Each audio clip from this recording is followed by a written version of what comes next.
নমস্কার বন্ধুরা, আজকে match India versus Zimbabwe, match number 48 খেলা হবে চিদম্বরম স্টেডিয়ামে। আজকে দুটো ম্যাচেরই প্লেয়ার কিন্তু ব্যালেন্স। জিম্বাবুয়ে একেবারে লক্ষ্য টিম নয়, তবে জিম্বাবুয়ের বোলিং সাইডটা যতটা ভালো, ব্যাটিং সাইডটা তার সেই হিসেবে কিছুই নেই। ইন্ডিয়া থেকে যদি বলি, তাহলে ইন্ডিয়ার আজকের বেস্ট পারফরমেন্স করতে পারে সেটা হচ্ছে ঈশান কিষান, অভিষেক শর্মা, সূর্যকুমার যাদব। এই তিনটে ব্যাটসম্যানের ওপর একদম ফোকাস রাখবে। তবে বলিং সাইডটা অবশ্যই ধ্যান রাখতে হবে, কিন্তু বলিংয়ের দিক থেকে জসপ্রীত বুমরা, অর্শদীপ সিং, বরুণ চক্রবর্তী এই তিনজনকে কোনো মতেই ড্রপ করা যাবে না। এই তিনজনকে নিতেই হবে। আর জিম্বাবুয়ে থেকে কয়েকটা প্লেয়ার আছে যাদেরকে আমরা প্রয়োজন মনে করলে নিয়ে চলতে পারি। তবে সিকান্দার রাজা অলরাউন্ডার ঠিক কথা, তবে সেই পারফরমেন্স এখন দিচ্ছে না আপাতত। তো ঠিক আছে, তার আগে সব কিছু দেখবো আমরা, টিমে কে কে কীরকম পারফরমেন্স করেছে এবং কে কত ভালো পারফরমেন্স করতে পারে, তারপরে আমরা জিএল টিম বানাবো।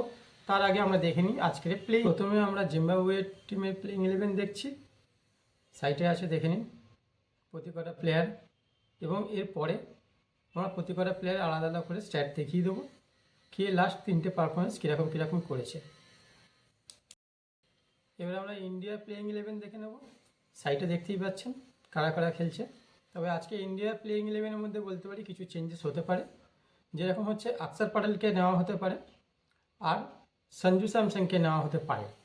সেখানে বোসলেকা বসবে, ওয়াশিংটন সুন্দর অফ হতে পারে আর রিঙ্কু সিং অফ হতে পারে। ওয়াশিংটন সুন্দরের জায়গায় অক্ষর প্যাটেল আর রিঙ্কু সিংয়ের পরিবর্তে সঞ্জু স্যামসন আসতে পারে। তবে এখনও পর্যন্ত লিস্ট আসেনি, যেটা আছে সেই লিস্টে অনুযায়ী খেলা হবে, কিন্তু পরবর্তীকালে লাইন আপ হওয়ার পরে যদি চেঞ্জেস হয় তখন দেখা যেতে পারে। এখন আমরা চারটে জিএল টিম বানাবো, ফ্যান্টাসি টিম চারটে আলাদা আলাদা বানাবো। যদি ইন্ডিয়া ফার্স্ট ব্যাটিং করে তাহলে কীরকম টিম হবে, এবং ইন্ডিয়া যদি সেকেন্ড ব্যাটিং করে তাহলে কীরকম টিম হতে পারে, বা ক্যাপ্টেন ভাইস ক্যাপ্টেন কাকে করা যেতে পারে। তো আমার চারটে টিম বানানো হয়েছে, একটা একটা করে দেখে নিন। Team number 1, team number 2, team number 3 এবং টিম নাম্বার 4। তবে আপনাদেরকে আমি একটা কথা বলি, যত বড়ই প্রেডিকশান হোক না কেন, 11 জনই যে টপ ড্রিম টিমে আসবে এরকম কেউ করতে পারে না। লাকিলি হয়ে যায়, তবে কিভাবে হয় সেটাও আমি জানি না। আমার যদি 11 জনই আসতো তাহলে আমি টিম নিয়ে মাথা ব্যথা না করে আমি নিজেই করতে পারতাম। তবে এটুকু বলতে পারি যে 11 জন প্লেয়ার সিলেকশন করছি, তার মধ্যে 7 থেকে 8 জন তো ড্রিম টিমে ডেফিনেটলি থাকবে।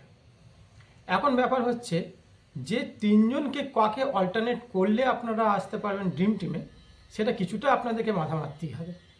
সেটা এখন পর্যন্ত কেউ বলতে পারে না যে 11 জনই ড্রিম টিমে আসবে। আর ওই ফেক কথাবার্তা, ফেক টিম সাজানো দেখানো আমার রুচি নয়। তাই এখনও পর্যন্ত বলছি, আমি টিম অনেক খেলেছি, কিন্তু আমার টিমে 10 টাকা করে আমি পাই, এটাই আমার টিম। 10 জন পর্যন্ত আমার ড্রিম টিমে আসে, 9 জন ড্রিম টিমে আসে, কিন্তু 11 জন ড্রিম টিমে এখনও পর্যন্ত কোনোবারই আসেনি। সেই জন্য আপনাদেরকে বলছি, টিম যেটা দিচ্ছি 100% 7 থেকে 8 জন তো আসবেই ডেফিনেটলি। 2-3 জন প্লেয়ার যাদেরকে আপনাদেরকে অল্টারনেট করতে হবে, সেই বুঝে টিম বানান। আর চলুন, বেস্ট অফ লাক, দেখা যাক কী হয়। নেক্সট ভিডিওতে দেখা হচ্ছে। যদি ভিডিও ভালো লাগে তাহলে একটা লাইক শেয়ার করবেন, যা ইচ্ছা কমেন্টস করে যাবেন, কিন্তু করুন, যা মন চাই আপনার, ভালো মন্দ ভুল ঠিক কমেন্টস করুন। আর চ্যানেলটাকে অবশ্যই সাবস্ক্রাইব করুন। নমস্কার, ভালো থাকবেন।